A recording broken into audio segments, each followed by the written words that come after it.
What's going on, guys? I'm outside the house and I figured I'd give you guys a more detailed tour of kind of what we're going on this year.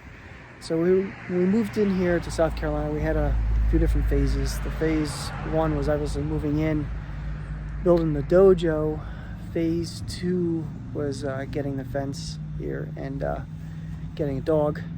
And now we're actually in phase three, which is building up a garden. And in building the garden, we actually kind of, well, I fell into a concept of an edible landscape. And I thought that was actually really, really awesome. And so I figured I'd start making moves to kind of make that happen. So let me kind of pan the camera over. We can kind of go over what's going on in each part of the house and what the plans are for the future. So right here, we're on the south side of the house, which gets primarily all the sun on my block. And we have here, right there, that is a Feijoa Sinawalis. That is a, I'm trying to remember the name, Golden Spirit Smoke Bush. And that is another Feijoa, and that is another Golden Spirit Smoke Bush.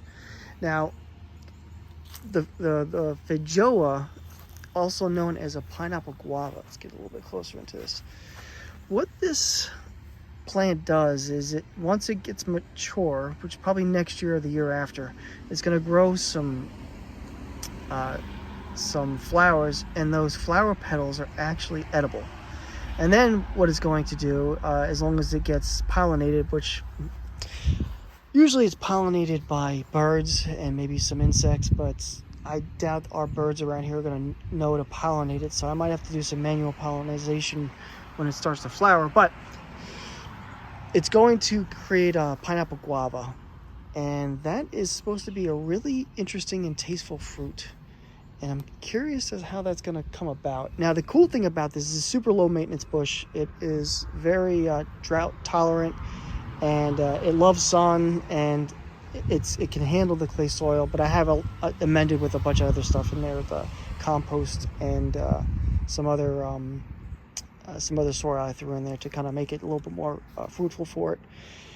And when the pineapple guava, it's interesting, when it ripens, it just falls off the bush and lands on the ground, and you could just pick off the ground, and that's when you know it's time to eat it. So I figured that was pretty low maintenance, and the minerals in it are, if you have like 2 or 3 a day, actually account for about 60% of your vitamins and minerals of your daily intake. So it's a highly nutritious fruit. So I'm really interested in seeing how that kind of comes about. So far, it's been in there for about a month.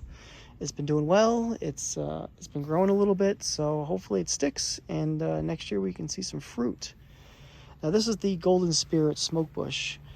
Doesn't do anything, but what's really cool about this, because this is a very dark and green and a silvery leaf, I wanted something to contrast that. What this is going to change colors throughout the season. It's going to be this lime green, then it's going to go to a golden yellow. Then when it gets closer to fall, it's going to turn orange, and then in fall it's going to be a very deep red. So I figured that'd be a really beautiful kind of contrast between the two bushes, and it's really going to pop on the side of the house.